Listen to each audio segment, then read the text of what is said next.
नमस्कार दोस्तों, मैं सुभाष नायक, व्याख्याता शारीरिक शिक्षा। दोस्तों, हमने पिछली कक्षा में शरीर संरचना और शरीर क्रिया विज्ञान की शुरुआत की थी, जिसमें हमने शरीर संरचना विज्ञान और शरीर क्रिया विज्ञान की परिभाषा और शरीर संरचना विज्ञान के अंतर्गत हमने देखा कि मानव शरीर की संरचना से संबंधित हमें कोशिका के बारे में हमने पढ़ा था। निश्चित तौर पे हमने कोशिका का अध्ययन किया, कोशिका के प्रकार देखे और कोशिका के अंदर कौन कौन से अंग तत्व घटक पाए जाते हैं, उनका अध्ययन हम आज की कक्षा में करेंगे। तो आज की कक्षा में हम अध्ययन करेंगे कोशिका के अंदर पाए जाने वाले या कोशिका में पाए जाने वाले विभिन्न घटक। वो घटक कौन कौन से हैं जो घटक कोशिका के अंदर पाए जाते हैं, जिनसे मिलकर कोशिका, जिनकी वजह से कोशिका वो क्या होती है, संपूर्ण होती है। तो दोस्तों, कोशिका में पाए जाने वाले घटकों की श्रृंखला में जो घटक हम पढ़ेंगे वो निम्नलिखित घटक होंगे। सबसे पहले 1 नंबर पे हम बात करेंगे कोशिका झिल्ली की। कोशिका झिल्ली क्या होती है?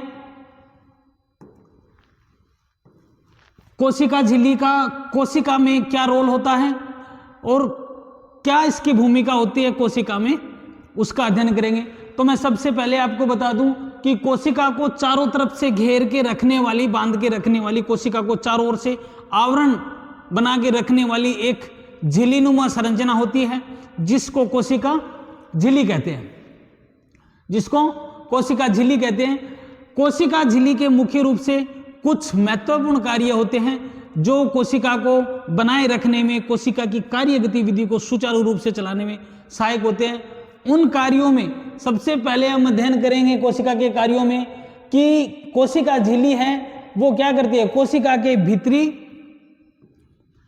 पदार्थों को बाहरी वातावरण से अलग करके रखती है। कोशिका के जो भीतर पदार्थ पाए जाते हैं उनको बाहर का जो वातावरण है, अर्थात जो सेल के बाहर का जो एनवायरनमेंट है, वातावरण है, उनसे अलग रखती है। अर्थात उनके बीच में एक दीवार का काम करती है, एक पर्दे का काम करती है।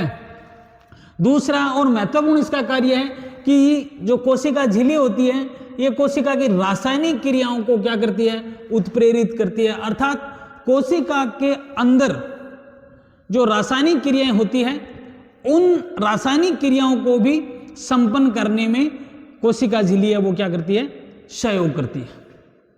ठीक है।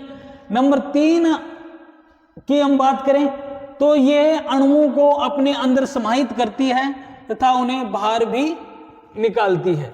कोशिका झिल्ली के अंदर जो कोशिका के लिए आवश्यक तत्व है, कोई पदार्थ होते हैं, वो अणुओं के रूप में कोशिका झिल्ली के माध्यम से अंदर आ भी सकते हैं। और कुछ ऐसे तत्व है या अणु जो कोशिका के लिए नुकसानदायक है, उनको कोशिका है वो कोशिका झिल्ली के माध्यम से बाहर भेजती है।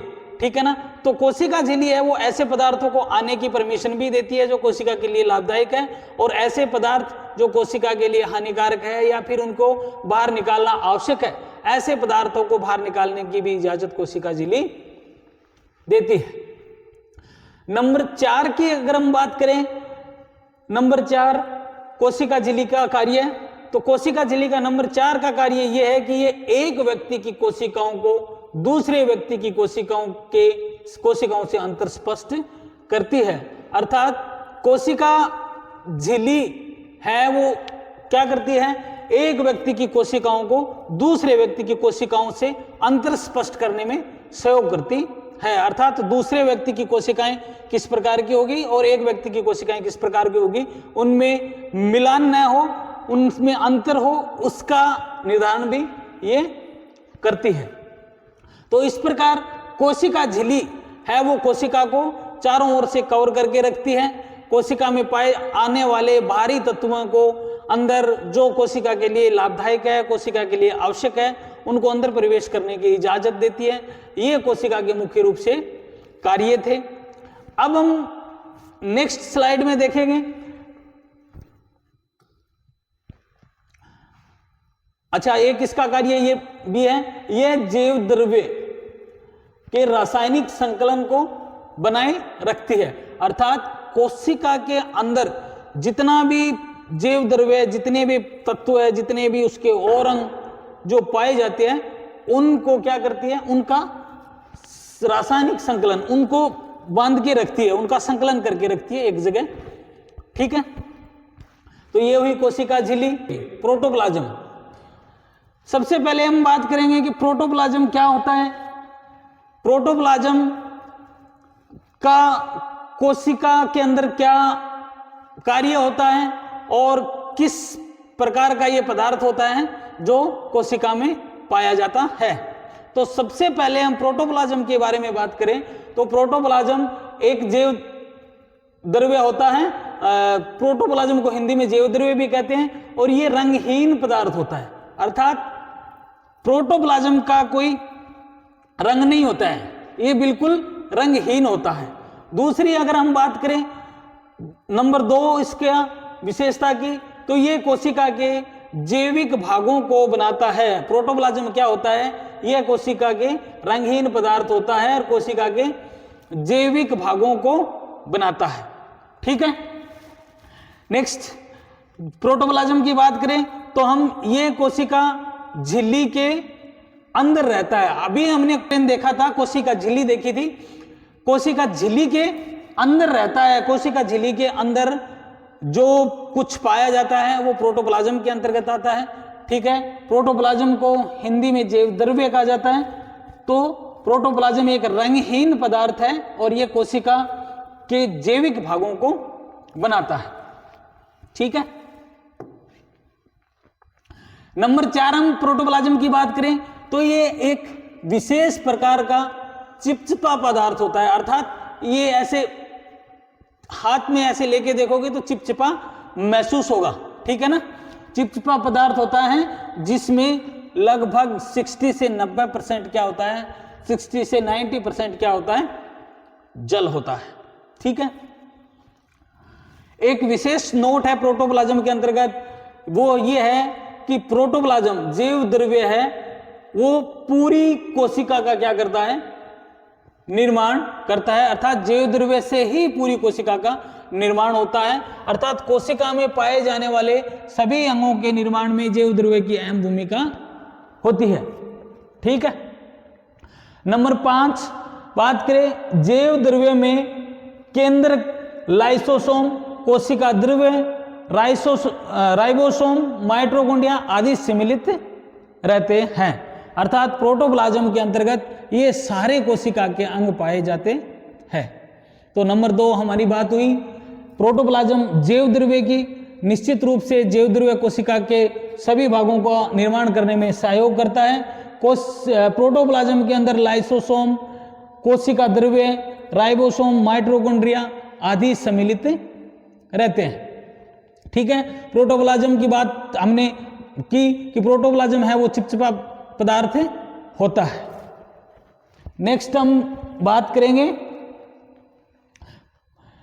जैव द्रव्य की संरचना, प्रोटोप्लाज्म की संरचना, उसकी जो रासायनिक संरचना बोल सकते हो आप, किस हिसाब की होती है, किन किन पदार्थों से मिलकर बना होता है, कौन कौन से पदार्थ उसके अंदर पाए जाते हैं।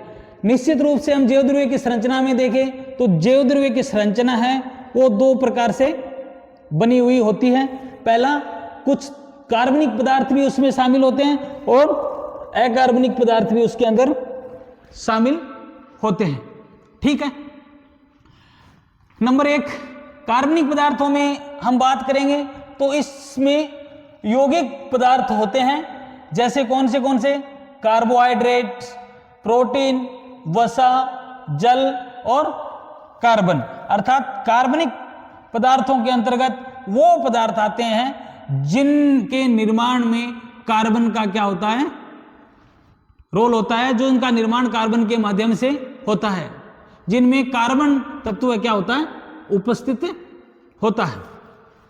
अब हम बात करेंगे नेक्स्ट अकार्बनिक की।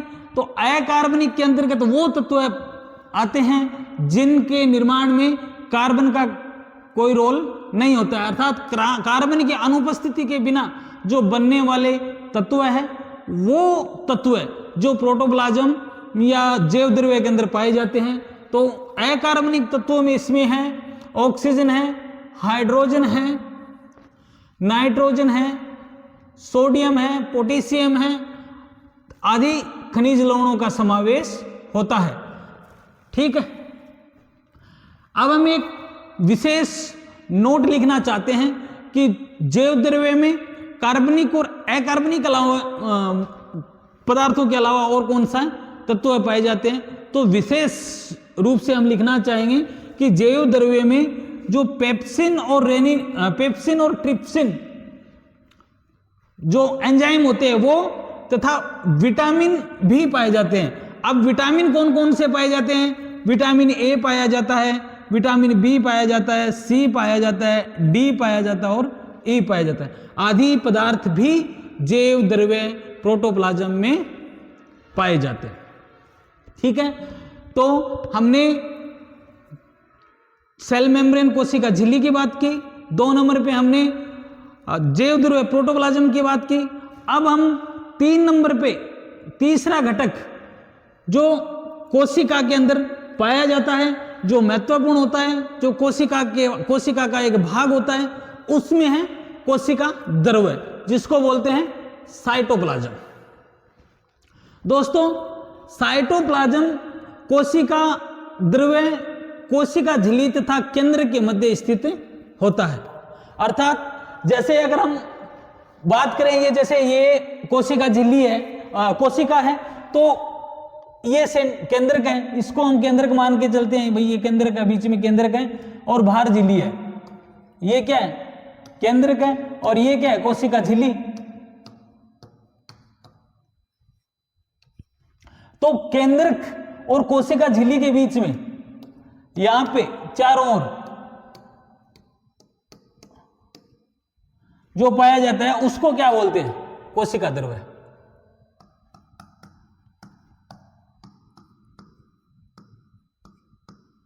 आई बात समझ में?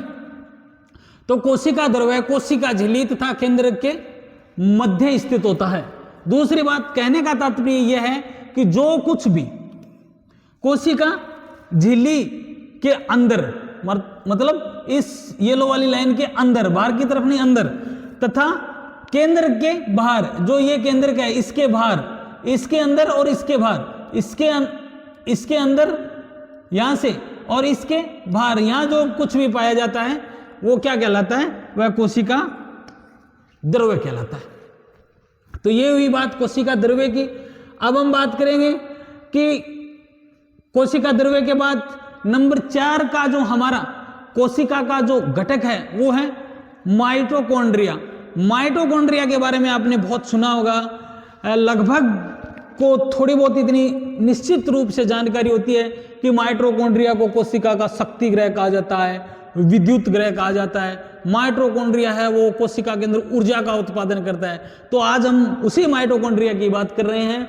माइटोकॉन्ड्रिया को कोशिका का शक्ति ग्रह कहा जाता है क्योंकि यह कोशिका के अंदर ऊर्जा उत्पादन करने का काम करता है।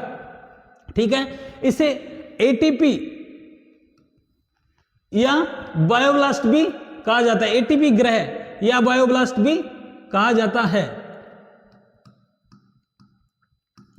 एटीपी ग्रह या बायोब्लास्ट भी कहा जाता है। ठीक है ना। इसकी जो सबसे पहले खोज है वो 1890 में एक रिचर्ड एल्टमैन नाम के एक जैव वैज्ञानिक थे, मतलब इसका जीव विज्ञान शास्त्र के वैज्ञानिक थे। उन्होंने इनकी क्या की थी?